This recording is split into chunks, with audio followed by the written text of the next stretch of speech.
It's time to strap in and get ready for the front stretch. Presented by Joe's Karting. Dan and Dirk are live in the studio today, ready to hear from you at 402-573-0590. Good morning to you, race fans, and welcome to the front stretch.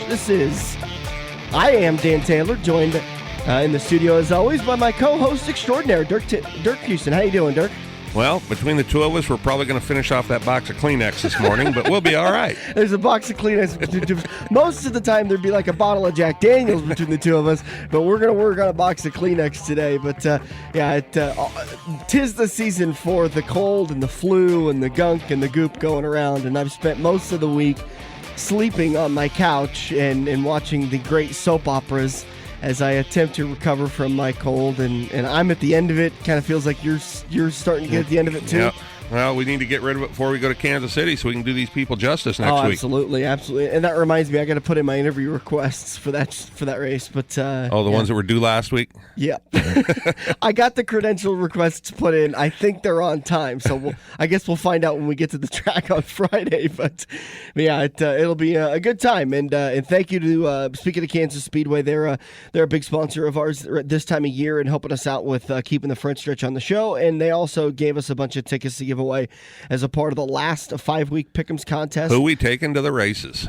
Sonia Worth won it. She was our champion last year from the season-long Pick'ems contest, but she had kind of a rough go of it so far this year in the Pick'ems contest. Didn't actually qualify for the chase, but she put it all together for 5 weeks. Oh, man, she did a great job. She ended up with 214 points, had an 8-point lead over Chris Lafoy, who finished second, Sean McCunn, who finished third, Andrew Cossett fourth, and Lane Cornwell finished fifth. Now, actually, Sonia is dating. I'm not sure if she's dating or married to Dale Smith, but they have season-long tickets. So Sonia actually gave her tickets up to sixth-place finisher Brock Ackerman. So congratulations to Sonia. So that's the way that all rolled out. And then, lost my train of thought for a minute there. So that was a really interesting race to watch, the wrap-up at Dover, which we'll cover here in turn number one, because a lot of people had taken Jimmy Johnson, expecting him to be the safe bet. But top 5 type car. Yeah, and he had He did have a top 5 and it's just one of those things that, you kind of look back on it and you say, that $10 part bit him. Well, they probably, I know they kept saying it was a rear end seal, but usually when those seals go out, it's because of the amount of camber and stuff these guys run on those rear ends. Mm-hmm. So, I mean, they were pushing the envelope and how odd for a track like Dover to not have 5, 6, 7 cars that didn't finish the race. Right. There was a lot of cars that were still running that race by the time the checkered flag waved. Well, there wasn't a real bad accident. Yeah. Which is normally what there is, and with the self-cleaning track, they crash coming out of 2 or something, and you end up with 12 or 15 cars tied up in it. And like you said, you end up with 6, 7, 8 cars that don't finish the race. They never come back out, but you didn't have that this week. The only cars that didn't finish the race were Jeb Burton and Brett Moffitt. Jimmy Johnson came out 364 completed laps, and Landon Castle had an engine issue late in the race. He finished one more lap than Jimmy Johnson.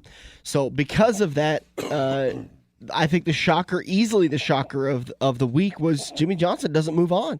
He comes in, I think, 6th, 7th in points, kind of felt pretty confident. It's Dover, someplace that he has dominated at times before. After seeing that race, I'm not entirely sure he had anything for Kevin Harvick. I don't think anybody had anything for Kevin Harvick. Given 20 practices that week, I don't think anybody could have caught Kevin Harvick at Dover. Well, I think the crazy part of it all was Jamie Mack ties for the 12th spot but doesn't get to move on. To me, they should let him move on. They shouldn't have a tiebreaker for that. Well, but tiebreakers are required, though. I mean, you can't have a 13th guy move on to the next round because it's a tiebreaker. I mean, there's tiebreakers for everything. Except when they want Jeff Gordon in the chase, and we'll just put him in there because I can. Well, come on, though. That was kind of you can't really prove it, but everyone knew it, that Clint Bowyer spun to make sure Martin Truex Jr. got in the race or got in the chase. And Yeah, it's when you look at it on the surface, you say, well, they bent the rules to let a guy into the race, but then you look at the whole thing and you go, okay, well, Gordon would have got in had Clint not mysteriously spun with those couple of laps to go. Both the Busch brothers are in the chase because they bent the rules, The medical thing. It's not Kyle Busch's fault that Daytona's cheap and doesn't have safer barriers throughout the.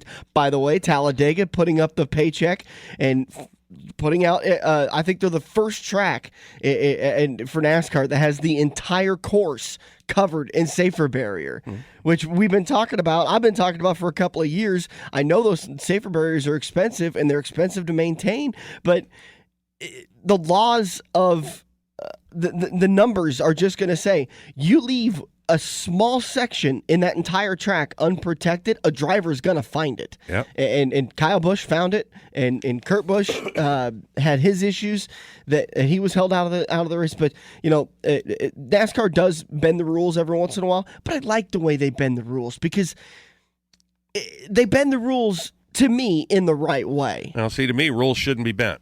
That's why they're there. They're black and white, and they're made that way for a reason. So if you're going to make them, stick to them. Well, and see, I always told everybody there's an exception to every rule. Oh, how's that work with the cops when you get pulled over for speeding? Well, not very well. Although it worked for me at Knoxville. The guy was really nice and gave me a warning, so I appreciate that. You thought you were cute. I was wearing my good hoodie that day. Kevin Harvick got the win at Dover last weekend.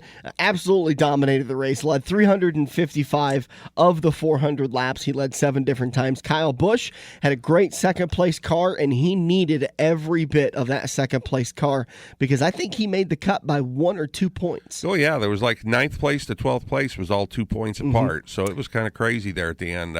Newman was right there, the same situation. Like I said, if Jamie Mack would have got around Junior, he'd have been in, and Junior would have been out.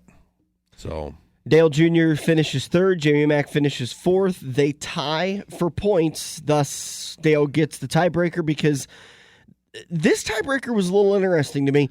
Of the 3 races in the round, it goes down to who had the best finish. Correct. Not the best average finishes, and which I was confused about because the average finishes I think would have gone to Jamie. Well, no, the average finishes by points should have been the same.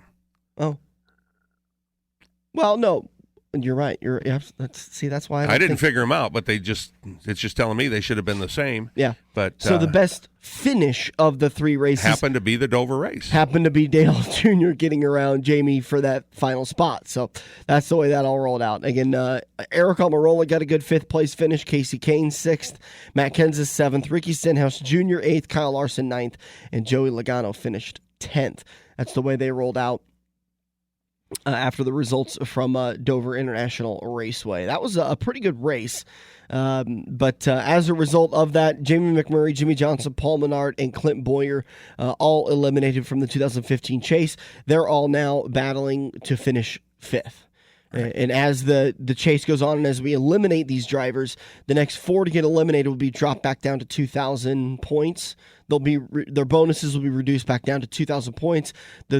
The points they receive from all the races will then recalibrate them back in with the top what'll be the top 9, so or 8. That's the way that'll all kind of roll out. But Clint Boyer was in a bit of a hole from the very beginning, in pretty much in a no-win situation after losing their appeal for the what race was that they were fined at? New Hampshire. New Hampshire, I do believe.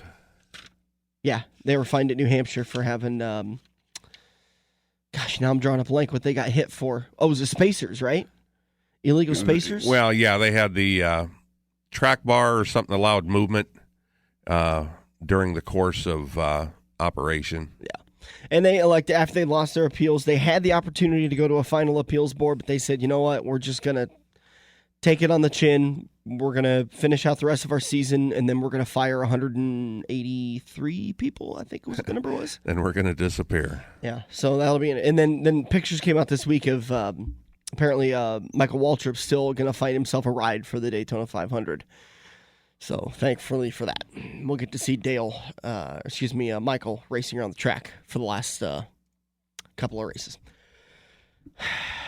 But it's the unfortunate thing in this whole situation of the disbanding of Michael Waltrip was that there's I can't remember the exact number, but for some reason, like 183 or 185 employees are now on the looking for some work in Charlotte, North Carolina. So if you guys know of any work over there, they could use some help. Well, there'll be some teams that pick up a few of the guys, and the H. Scott Motorsports, if they're going to field a car for Boyer next year, no matter who's paying the bill, they're going to need some more people. You got to kind of wonder exactly how good some of these guys are with the way the team's performed. Yeah. When you say, oh, my team's like 30th in points, that's not real good on your resume. So. The nice thing is they already have that team chemistry going, so you wonder if maybe you don't bring them over for a while, and then as the season shakes out and you have some people who leave other organizations or people in your organization. I mean, H. Scott Motorsports, through their conglomeration with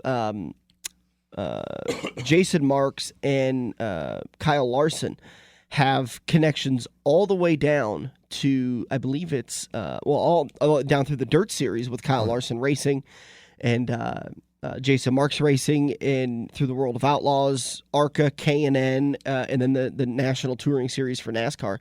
So they've got a good farm system that they could pull resources up into the Cup Series to help out Clint Racing with him. No word yet. Still no word on if Clint's going to take over the 51 for Justin Allgaier, or if they're going to field a second or a third car for those races. But yeah, so the future seems to be set for Clint Boyer heading to H. Scott Motorsports for 2016, and then racing in the number 14 car as Tony Stewart retires at the end of the 2016 season. So we'll see Clint in the 14 car for 2017.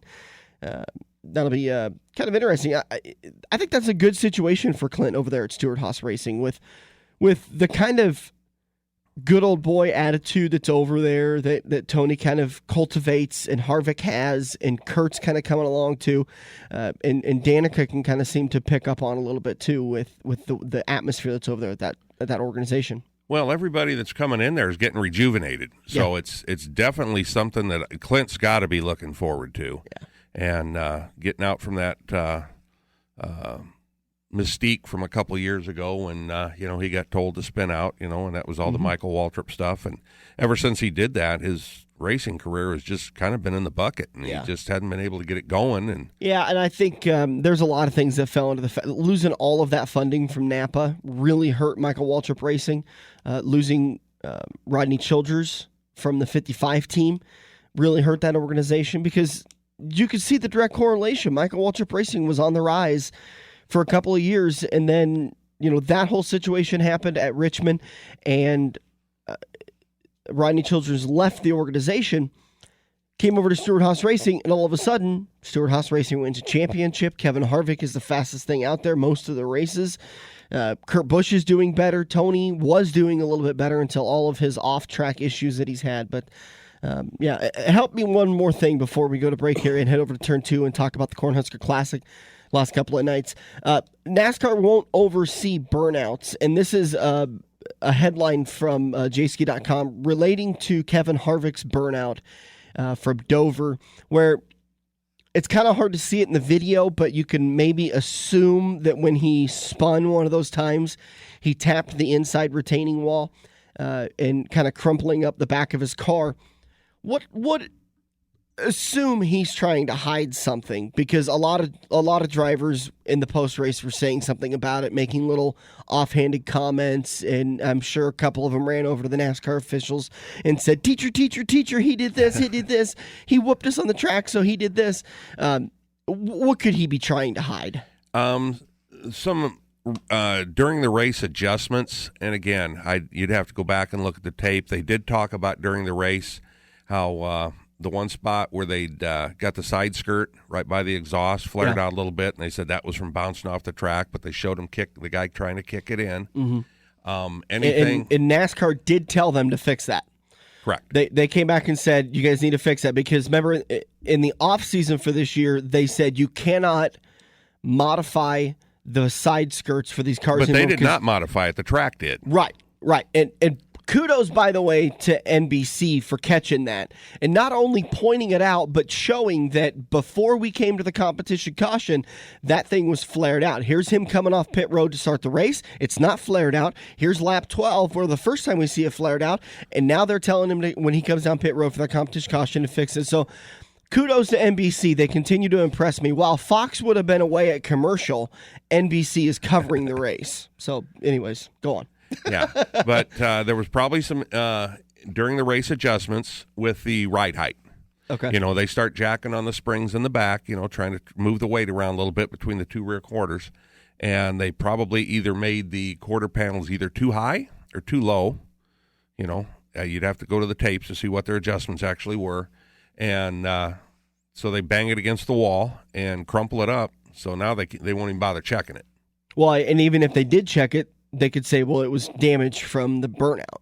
And this has been something that's happened. I think it was Carl Edwards a couple of years ago when he won at Charlotte for the All-Star race, when he went to go celebrate in the infield and he hit that hidden drain and it ripped the whole front of the car off. And I talked about it during before the show got started with Chad Cannell sticking his head in the window of Jimmy Johnson's car pre-race. I think it was at Dover again. He said, make sure if you win this race, you back it into the wall during your victory celebration. And it's plain as day when you go back and listen to it. You can find it on YouTube.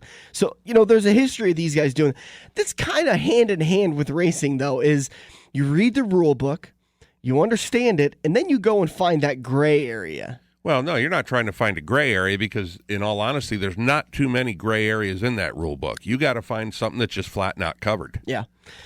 All right, we're going to take a break. We'll come back in turn number 2. I think Stan Caesar's going to join us on the phone, and we will recap night 1 and night 2 from the Cornhusker Classic. We'll preview night number 3 and the season-ending night for I-80 Speedway. We'll also talk about Charlotte Motor Speedway, which was rain delayed from last night to this morning at about 11:30. We'll be back here on the Front Stretch.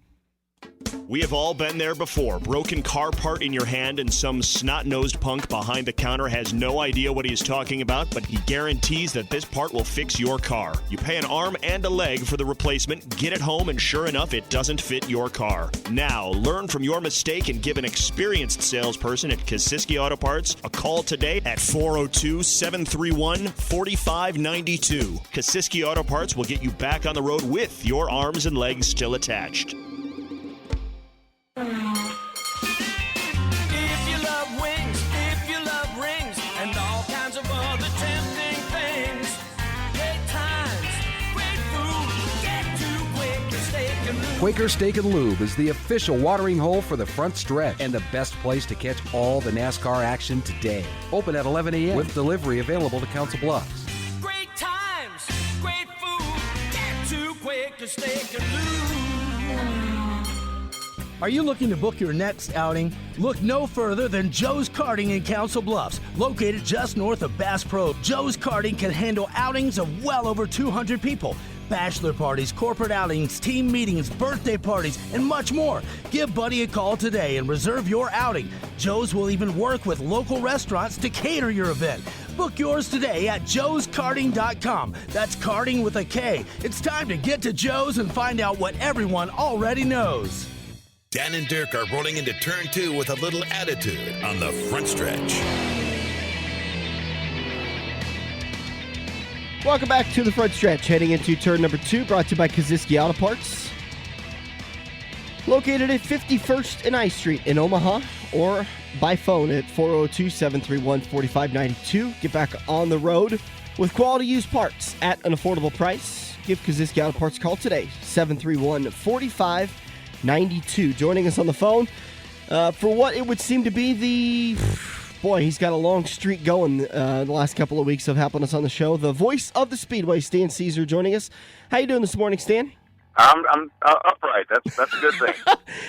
It's been a late couple of nights, the last couple of nights at I-80 Speedway with a terrific car count. We had 219 cars on Friday night. Did you get an official car count on for last night? 238 cars last night. Wow, we added to it. I was kind of wondering about that. We had some blown engines. We had some rough racing and some guys that were only planning on making it for one night, but we've pulled even more. You think we'll get even more tonight? I think you're probably going to be just inside. You won't have we're running a couple less classes. The SLMR late models won't be there tonight at all. So basically, and we're combining the two A-mod classes. Most of the guys should still show up because they're paying a huge purse, for all tonight's feature events. So I'm sure we're going to have a great field of cars on hand, and hoping it might be just a little bit shorter night tonight. Yeah, I know. I don't think I could take pulling an 8-hour day at work on Monday. If Joe could figure out how to do it, I think if before they ever sell I-80 Speedway, I'm sure he's going to try to come up with 24 hours of I-80. Yeah, you're probably right. And, we talk about the late night at the track last couple of nights, which could be kind of a deterrent for fans. But quite frankly, I think that I-80 is running about as smooth of a show as you could hope for. It's just tough to get 219 and 238 cars to run all of their races, cautions, red flags, breaks for the officials, and intermission, and that kind of stuff. It's tough to get all that stuff done on the day it started. Now you did it. I probably jinxed this for tonight. I know. And I did it on Friday night, and Lisa Kaziski filled my ear full of it because we went through all of the heat races with not a single caution. And I said something about it, and then sure enough, we had a red flag. Yeah. But all in all, a couple great nights of racing. I wasn't there on Friday evening. You're going to have to recap that deal. I can help you out a little bit on last night's action, but because you were doing the 100-yard dash usually during every race from one end of the track to the other, doing some pit reporting last night. That was fun, I actually got to learn quite a bit. I hung out with Rick, the tech official, most of the night on last night, sitting over there in turn number 3 as the cars would come off in the previous heat, finish the scale, and then tech, and I would kind of learn about what they were teching for, and Dirk helped me out kind of defining what Rick was looking for a couple of times and talking to the drivers. That was a lot of fun, and then a red flag would happen, and sure enough, I'm over in turn 3, so it would happen in turn 1, so I'd sprint my happy little butt all the way over there and then try to do an interview out of breath and then sprint my happy butt all the way back. Well, look at the bright side. You didn't have to run up and down the stairs. Yeah, but I think I'll take running up and down the stairs tonight. I'll be fine with that. I'll take a couple of trips up and down the stairs versus what I did last night. All in all, I think we've geared up. We've pared things down, and we've kind of come to the conclusion who the favorites are going to be, and what the competition is going to be in all the 6 classes you're going to be seeing, all the last chance qualifiers, and all the A main events tonight for the big cash. Several good races last night. We'll cover last night since we got you on the phone, and then we'll kind of do things a little backwards. Once we let you go, we'll talk about Friday night a little bit too. But let's start with the stock cars. A good feature event. Looked like Scott Carlson was going to walk away with it until Corey Dumpert really started to make a move through the field. Can you imagine? We talked about this. I talked with Scott after the races in the pit area, and probably in a car, the oldest car in the race. I would have to say the oldest car in the race, one of the old original Camaros that was built for the racing out at Sunset Speedway, which ended back in the year 2000.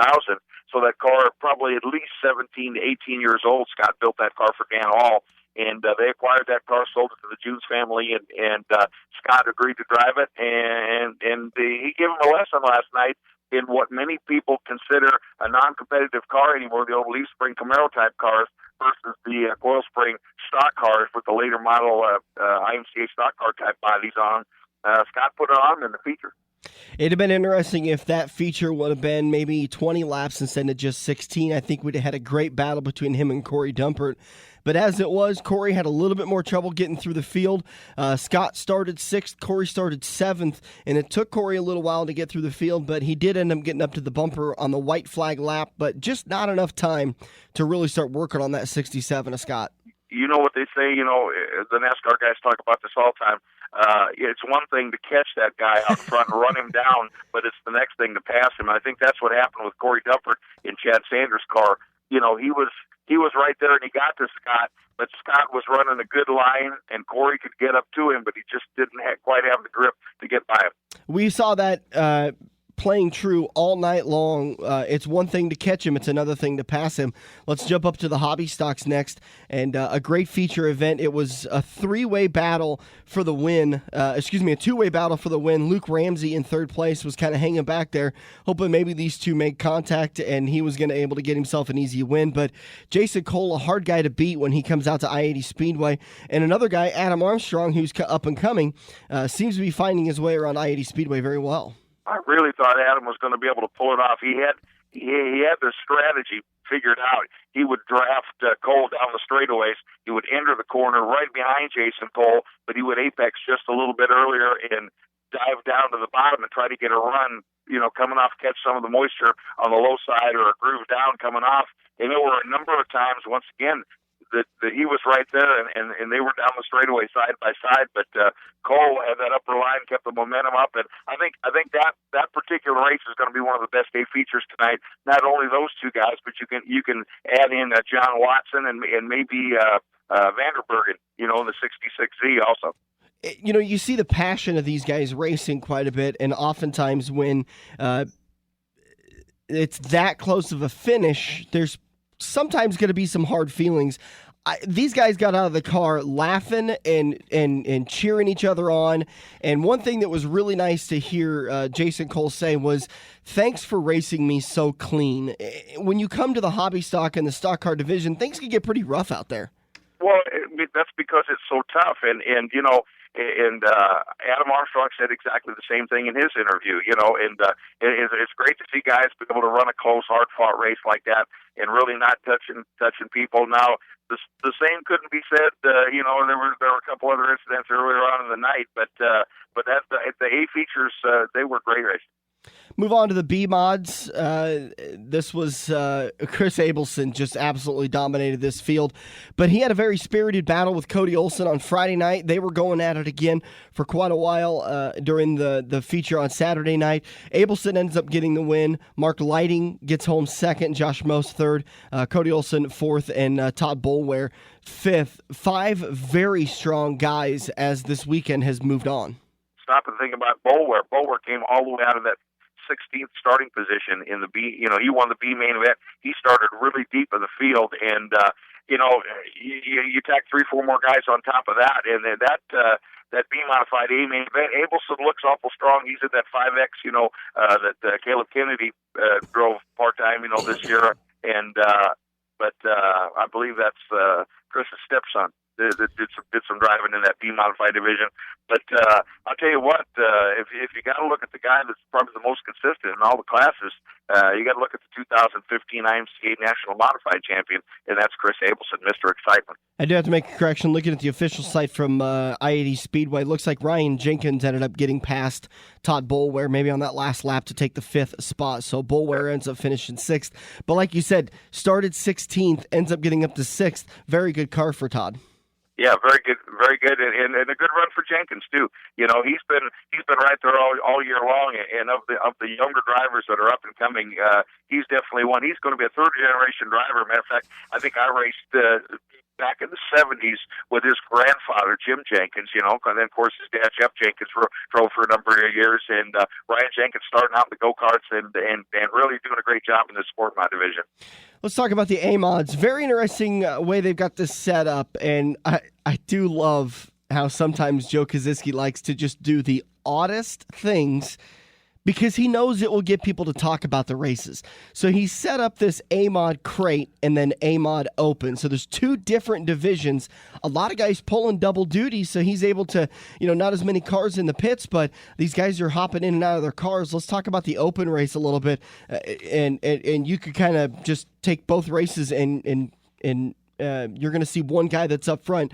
Jordan Grabowski has a tough decision tonight if he's going to run his open or his crate motor. I'd almost have to say Jordan is going to run the crate motor. in that A feature night. By that time, the track's going to run. It's a pretty consensus, although on any given night, the open motors have been competitive, when they raced all season long in some of the big specials. The talk in the pit area is that the crate motors are going to be the package to beat tonight when they put both of those guys together.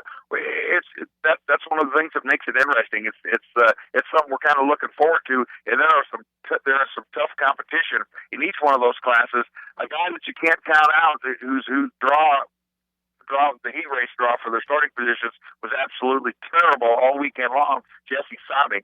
And, he had to come out of the B main event both nights, and he started deep in the field both nights, and he put it up inside the top 5 both nights. He said after that race, when they were all sitting there in tech, he ends up finishing, he finished fourth in his crane engine division, but he said, God, I've had such a good car in these features, I got to learn how to qualify the car a lot better.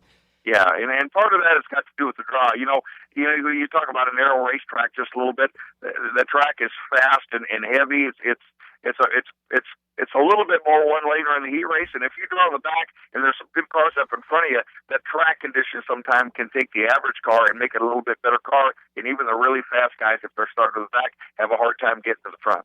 Couple of good competitors finished right behind Jordan Grabowski. Kelly Shryock, who's a former Legends of the Dirt Series here on the front stretch, and a big USMTS driver, and then Jesse Dennis, who races Skyrocket chassis. Yeah, and Kelly Shryock, I believe a 9-time USMTS, the National Modified Champion. He ran good in both divisions. Hunter Marriott ran good in both divisions. Grabowski did. It's like I said, Abelson. It's going to be a tough deal, and I think you're going to see most of those guys. I think going with crates, although it's really hard to say, and then some guys only have one combination, so they're going to be in the open motor cars. So it's going to be one night we're all going to have to head out to I-80 Speedway tonight and see who wins that one. Just coming out of the crates, Jordan Grabowski gets the win. So he won in both open and crate. Chris Abelson finishes second. Chris made his way through the field. Let's see. Looks like he started inside row number 6. So he started 11th and made his way up into the runner-up spot. Once he got up there, I thought he may have something once the caution came out, but he just didn't have enough to get past Grabowski. Yeah, Grabowski, pretty tough. Also a former IMCA National Modified champion. He's got good equipment. He's got GRT chassis and good engine combinations, and he drives the wheels off the thing. Justin Zeitner, Jesse Sobing, and Kelly Shryock rounded out your top 5 for the AMOD crates, and that does it for the. Got to give a call to Justin Zeitner because he just got this new car, this new GRT chassis modified within the last month. And he's already scored 2 or 3 big victories with that car, and he's been competitive every time out racing with all the hitters in that modified division. And everybody's got to remember, the modifieds are relatively new to him. He started out in the late models, and he's actually moving down to those narrower tired cars. But they're doing a great job with that thing, so you can't count him out tonight. Final features of the night were all late models. It's not the final features, but the final ones we'll cover were all late models. We'll start with the Grand Nationals.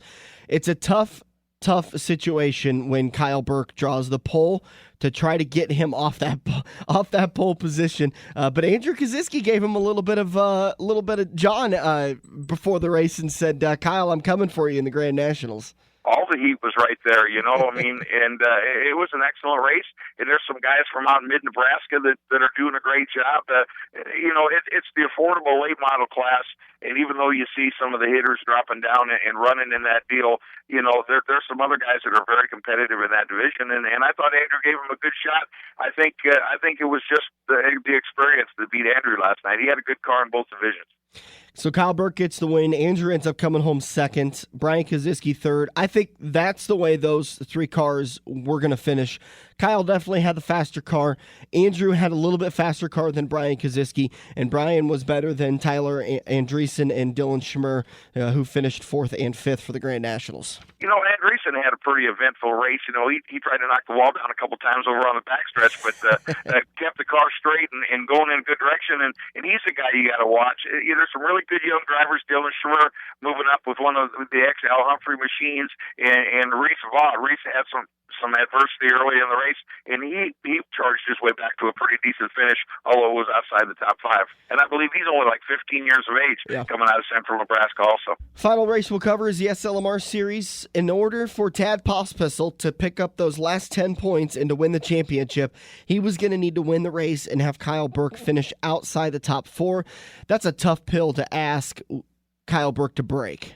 Especially when you're starting right next to the guy, you know. I mean, they started side by side when the green flag dropped, and it was a good race all the way through. And that was a race also that Andrew Krzyzewski really had a shot to win that thing, and he just couldn't find a way to get around Kyle Burke, you know. And I sit up in the grandstand and watched that when Anthony made the call on that race, and I sit up and watched that with Andrew's dad Joe, and you know, Joe was trying to coach him, you know, talking in my ear about what Andrew should be doing, you know. And but you know, like I said, those guys, Andrew's got a lot of years in front of him, and you know, like I said, we kind of talked about a couple of those features last night. You looked out there, you saw the 52, the 53, the 6.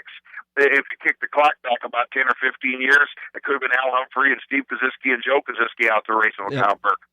Tad Pospisil comes home second in the SLMR Series race behind Kyle Burke, who ended up getting the win. Andrew gets home in third. Bill Layton Jr. in fourth and Matt Bowler in fifth. So Kyle Burke ends up winning the SLMR Series championship. And in that particular race, I got to give another call to 3 guys that had very fast race cars and charged their way through the field. Corey Seidner was running inside the top 5, I believe had a flat tire and a yellow flag for him. His dad, Mel Seidner, was running up, I believe, right near the top 5, came a long way, started clearing the back, and his uncle, Al Seidner, came out of the B main event. He was involved in a heat race incident and had to start dead last in the B feature, came back and qualified out of the B, and he made a strong run up into that top 10 before it was over. So all those guys having a pretty good night last night.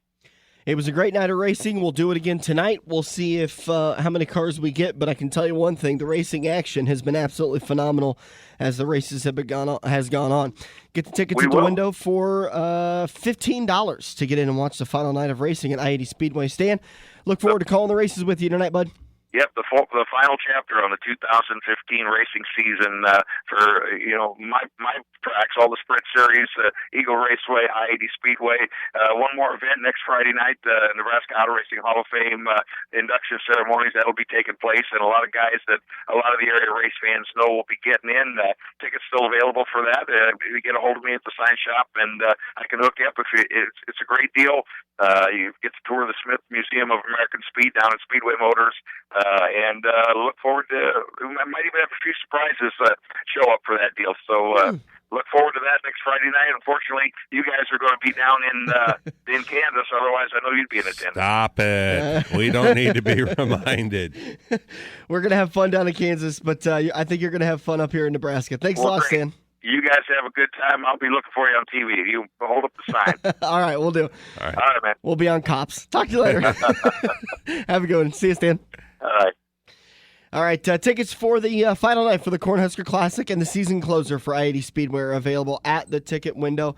They are just $15 for adults. Kids 6 to 12 can get in for $5. Kids 5 and under get in for absolutely free. Championship races and non-qualifier bashes. We'll have the Open versus Crate A-Mods, Grand Nationals, B-Mods, Stock Cars, Hobby Stocks, and Sport Compacts. Everything kicks off at about 6. Far less racing tonight, so we expect the racing action should probably be wrapped up by about 10 or 10:30. Great weather. Throwback Sunday. Oh, my God. It's going to be gorgeous. I think we're going to have a high of 80, 85. 80. No, 85 is the record, and they're predicting 90. Oh, so jeez. That's going to be great. Jim Flowers was just walking by us from Channel 3, and we should have hollered at him about this whole weather situation. But what a beautiful day it's going to be. It's supposed to be super nice. I was really pleased with last night because I fully expected when I was down in the pits that I was going to freeze my Katush off. But it stayed warm for a considerable amount of time after the sun went down, and I think we're going to see that again tonight. I may have to bust out the old shorts one last time. Don't scare anybody away. That's a good point. We're going to take a break. We'll come back in turn number 3. We're going to recap night 1 of the Cornhusker Classic. We'll be back here on the front stretch. Joe's Karting in Council Bluffs has taken a page out of IMCA's rulebook and gone crate. These brand new low-emission engines will still have you white-knuckling it all through the Metro's fastest indoor facility. Joe's Karting is now friendly for all skill levels with their brand new Honda-powered engines. It's time to get to Joe's today and find out what drivers like Jack Dover, Shaylee Bate, and Andrew Kosiski have known for years. Located in Council Bluffs and online at joeskarting.com. That's karting with a K.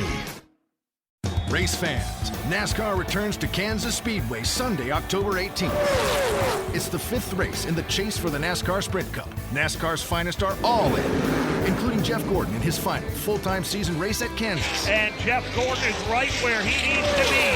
Park free, coolers welcome. Tickets for the Hollywood Casino 400 Sprint Cup Series race, $99 or less. Kids tickets, just $29 at 866-460-RACE or kansasspeedway.com.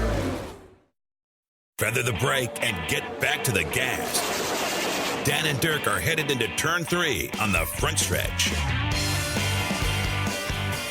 And turn number 3 brought to you by Kansas Speedway. They have more tickets than ever available for just $99 or less. Tickets to the Hollywood Casino 400, the 5th race in the chase for the NASCAR Sprint Cup on October 18th, are available now. Just call 866-460-RACE or visit kansasspeedway.com. Don't miss Jeff Gordon's last full season race at Kansas Speedway.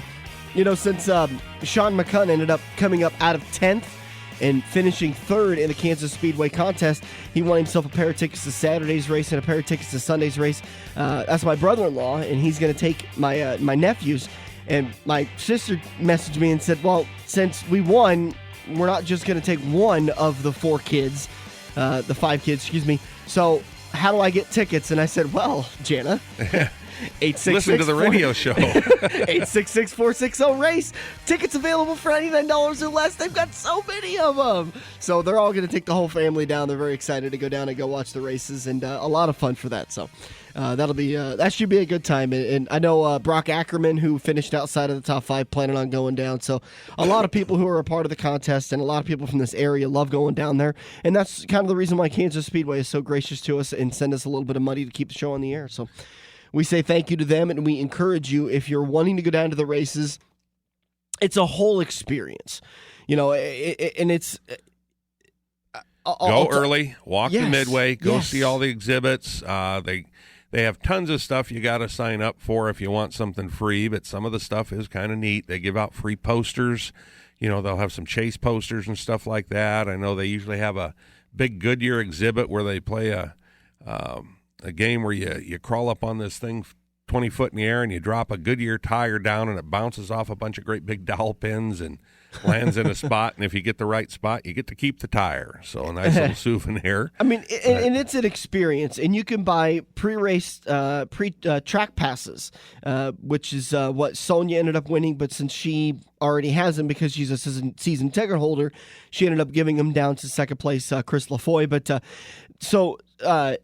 you can go down before the race. You can autograph the wall. It's really fun to take some of the pictures. I usually go over there during pre-race ceremonies and look at what people write on that outside retaining wall along the front stretch. And my favorite one always is the target with Kyle Busch, aim here. And he usually does. He's terrible at Kansas. He knows it. That's the reason why he's going to push so hard today at Charlotte to get the win. But it's a lot of fun to go down there. And I'll tell you one thing. I think if you go down for the race, park, walk in, watch the race, and leave, you're really selling yourself short. I mean, for me, going down to Kansas City is kind of a big deal because I don't get down to Kansas City very often. So we like to go down on Friday. We're going to go down. We're going to go find a restaurant that you don't eat at up here in Omaha and Council Bluffs and get a nice dinner. And we ate at, where was it? Arthur Bryant's or we ate at Bryant's. Had some barbecue last trip down. And you go to special places and then go to the track early and talk to all the people. I think we're going to try to go to Lakeside on Saturday night and watch a little bit of dirt track action. I know the Kaziskis are going to go down there. I think Andrew might try to go and race. A lot of the SLMR guys go down there and race. So you can go and see some local guys race. occasionally you'll go over and see some of the big guys like, Clint Boyer once in a blue moon will hop in a late model and go race. He'll take his team down there. So it's a lot of fun to go down there and just enjoy the entire weekend. And it may cost a couple of pennies, a couple more than a couple of pennies, but it's a whole experience. And going and doing the whole pre-race thing, watching the countdown to green coverage from NBCSN, which I think actually that race is going to be on NBC. So I can't say it enough how much of it's just a whole experience. Well, I mean, you're going down for the races, so that's the basis for the whole weekend. But what you do outside of the races is what makes the weekend special. Yeah, you've got to go and it's available to you, but you got to go to it. You've got to walk around, and there's just so much. You could spend 2 hours walking through that front area before you even get into the gate. See all the National Guard displays, all the 2016 Chevys and Fords, and the cars of the NASCAR car breakdowns and the simulators. And by the way, I sent you that clip from NBCSN of Parker Kligerman playing in that ice simulator thing. What a cool. I never even thought about that. I mean, of all the concepts, and I think I posted it on the Front Stretch Facebook page. If you get a chance, go over to it and check it out. It shows how the track heats up as the green flag run continues on, and as an area will lay rubber, that low line will really start to get hot and start to lose traction. So that's when you see guys start shifting up a groove and a half, 2 grooves above that low line, and even getting up right against the wall where Dale Jr. loves to run. Yeah, I mean, it really helps the person that's not into the mechanical part of racing, that understands that part, see exactly what they're talking about when they start talking about the laying rubber and how it kind of gets greasy, et cetera, et cetera. It's not like a dirt track. When a dirt track takes rubber, that's where you want to go, because your rubber tire is going to stick to that rubber on the track, and that's when the track will kind of become, when the race looks follow the leader. That's what's happened on the dirt track. But on the asphalt track, it's just the opposite. You want the asphalt where it doesn't have too much rubber on it. You want a little rubber, but not too much, so you can get that grip. It's that perfect combination. Let's talk about the racing action from the Cornhusker Classic. The first night of the Cornhusker Classic on Friday night, we kicked it off with the stock cars. Elijah Zeffenbergen, who I apologized to profusely last night because I butchered his name on Friday night, gets the win. Jem Hendricks Jr. in second, Tim Pedraza third, Nick Woodard fourth, and Dusty Van Horn in fifth. This was a great race for the stock cars. This division really does. They kind of lean on each other every once in a while. It's what I would kind of equate for a NASCAR fan to be what the truck series is from time to time. Those guys will really lean on each other, and it won't affect the aero very much with those trucks, so they're able to get away with that. But it was an absolutely terrific race. Elijah had a great car. He had a great car last night, just not able to get the finish. Then your A-Mod opens. This was a great race also, and I'm not just trying to sell this to you so you guys go and buy tickets for tonight's racing. But yes, you are. Well, maybe a little bit, but it's been great racing action, and I'm a little bit hoarse today after recovering last night, doing a little bit of pit reporting. I was screaming at the top of my lungs, and Joe Proctor, who was announcing with me on Friday night, was kind of giving me a little grief after the races. He goes, you don't need to scream to get the point across. The fans are seeing the action. Just call it. I'm like, okay, that's a good point. I'll take that to note as I'm learning. But Andy Wilkinson had an absolutely fantastic car. I think they finished 1, 2, 3 how they were going to finish, but these guys were all jockeying for position. Kelly Shryock was really giving it a run for the money, who ended up coming home second. Jesse Dennis finished third. Grabowski didn't really have his car figured out quite yet on Friday night. Obviously, we know from Turn 2 and State Caesar breaking it down with us that he got it figured out for Saturday night, but Jordan comes home in fourth and Hunter Marriott in fifth.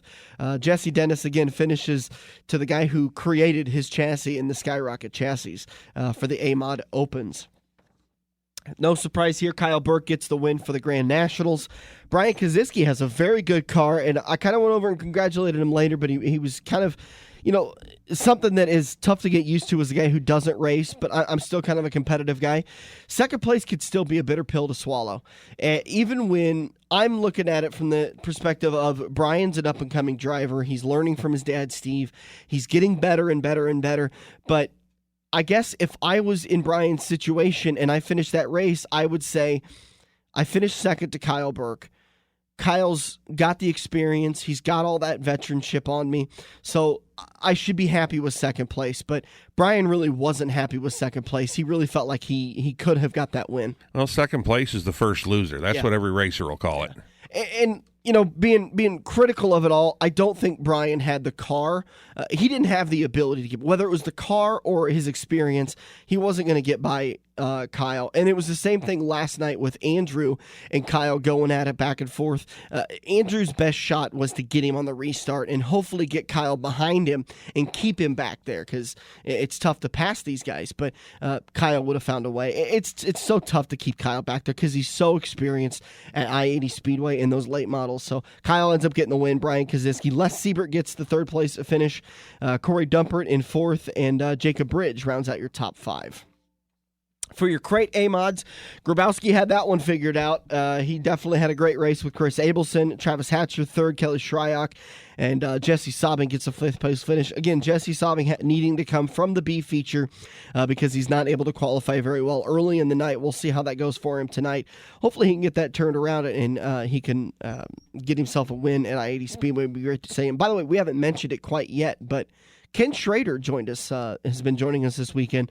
Get to go see the old NASCAR wily old veteran Kenny Schrader and talk to him a little bit. He's such a fun guy to talk to. Oh, he's got more stories than Carter's got pills, let me tell you. Absolutely. The bad part is they're all true.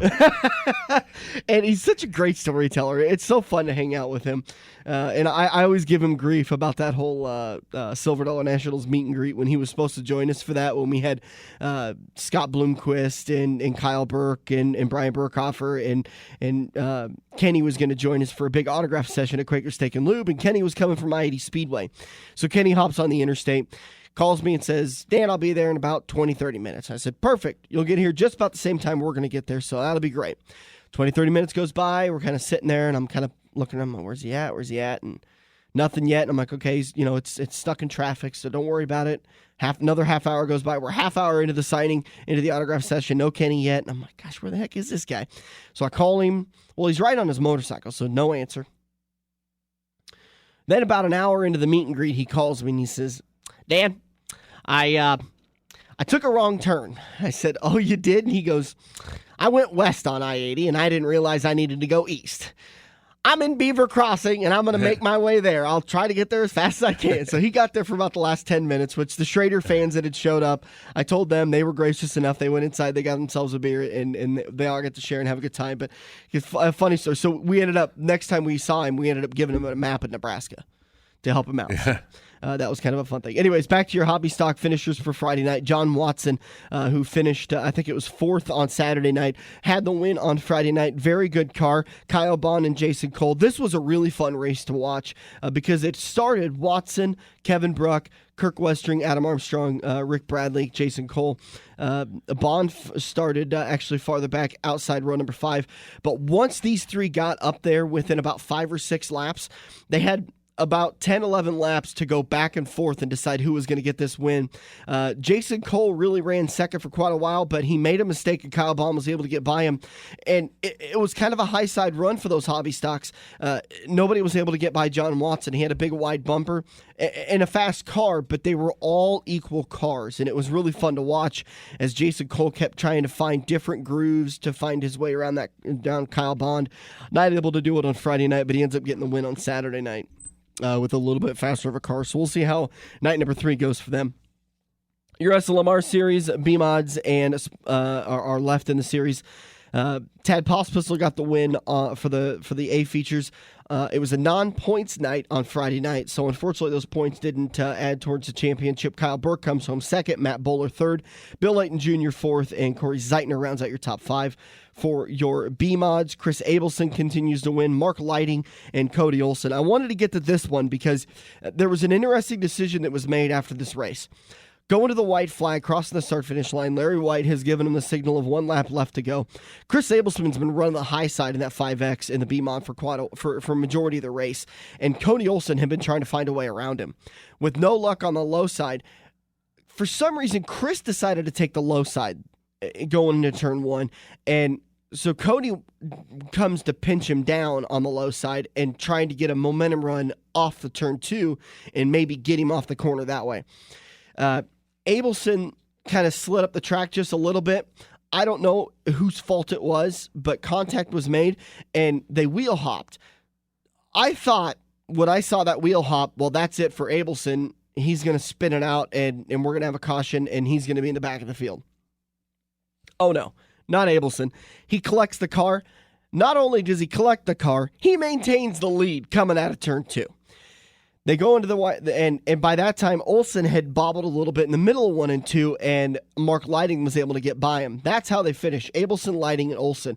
During the cool-down lap, Olsen unhappy with the contact, Cody Olsen unhappy with the contact, rams the back, and I think ram may be a strong word. I didn't see it. I heard they made, he gave him a little retaliation in the push bar after the race and just said I didn't appreciate that at all.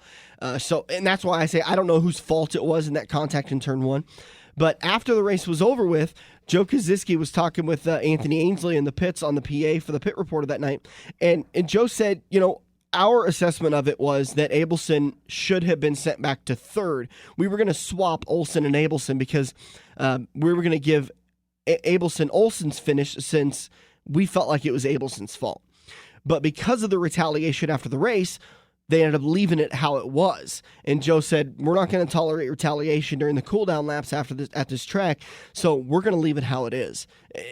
I like that call. I think that's a good call. Yeah, I mean, retaliation can be just dangerous, plain and simple. I mean, if something breaks off a car, it can hit somebody that's maybe not paying attention right at that particular time.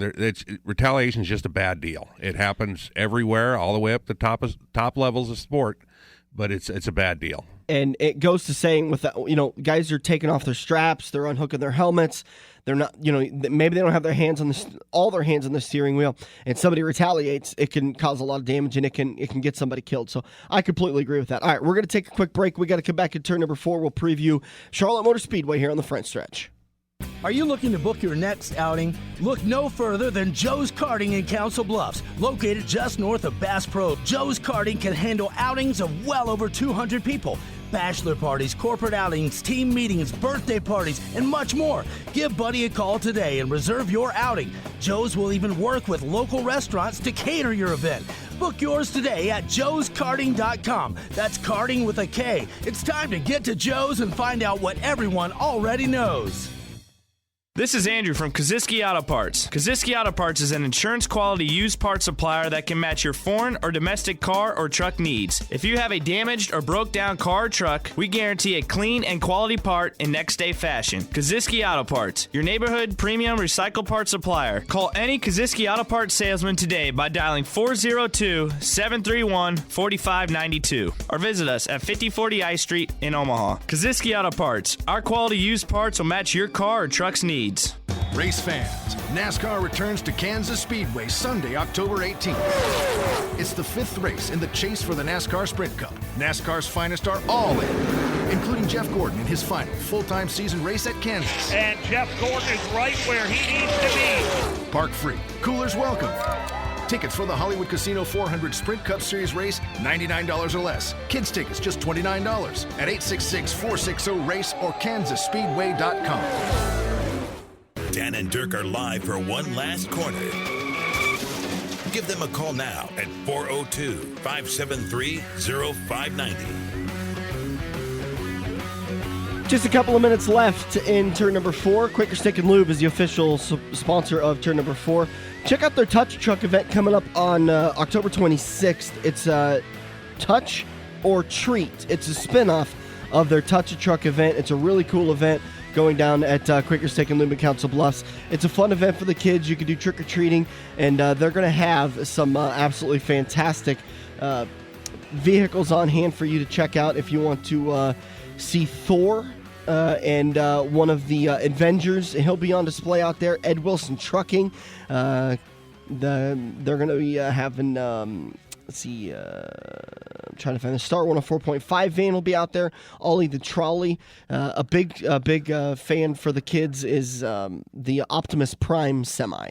So it's the semi that's painted up like Optimus Prime. Looks really cool. You could sit in them. You could pull the horns. You could check them all out. Last time we were there, Jesse Sobbing had his 99 car out there for kids to take a look at and see what a modified car looks like. But that's going on Monday, October 6th from 5 to 8 p.m. You can find more information on their Facebook page, Quaker Steak and Lube, Council Bluffs, Iowa, or you can go to thelubecb.com. So official watering hole of the front stretch, and we do appreciate that. Chris will be joining us down in Kansas again to take some more pictures. But let's talk about Charlotte Motor Speedway.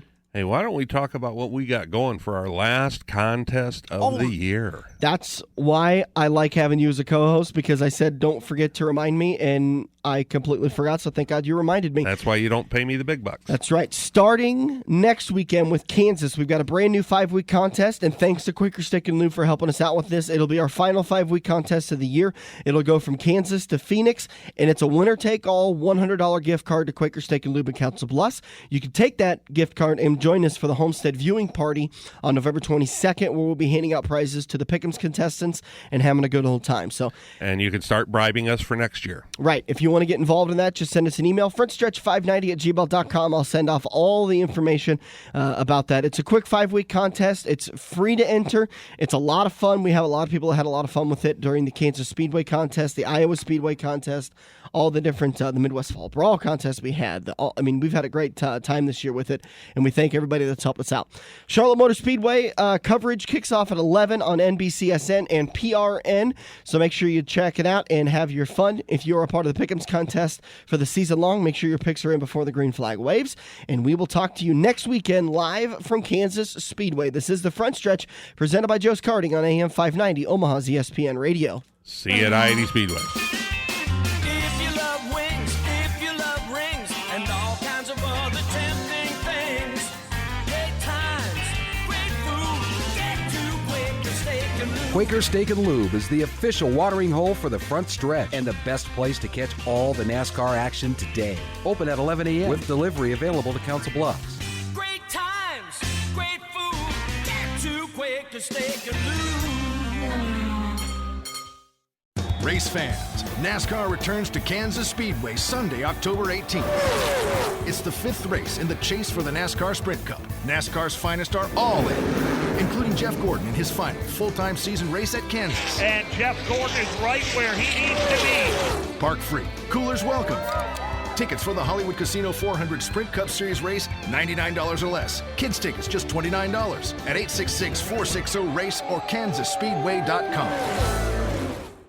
Joe's Karting in Council Bluffs has taken a page out of IMCA's rulebook and gone crate. These brand new low-emission engines will still have you white-knuckling it all through the Metro's fastest indoor facility. Joe's Karting is now friendly for all skill levels with their brand new Honda-powered engines. It's time to get to Joe's today and find out what drivers like Jack Dover, Shaylee Bate, and Andrew Kosiski have known for years. Located in Council Bluffs and online at joeskarting.com. That's karting with a K.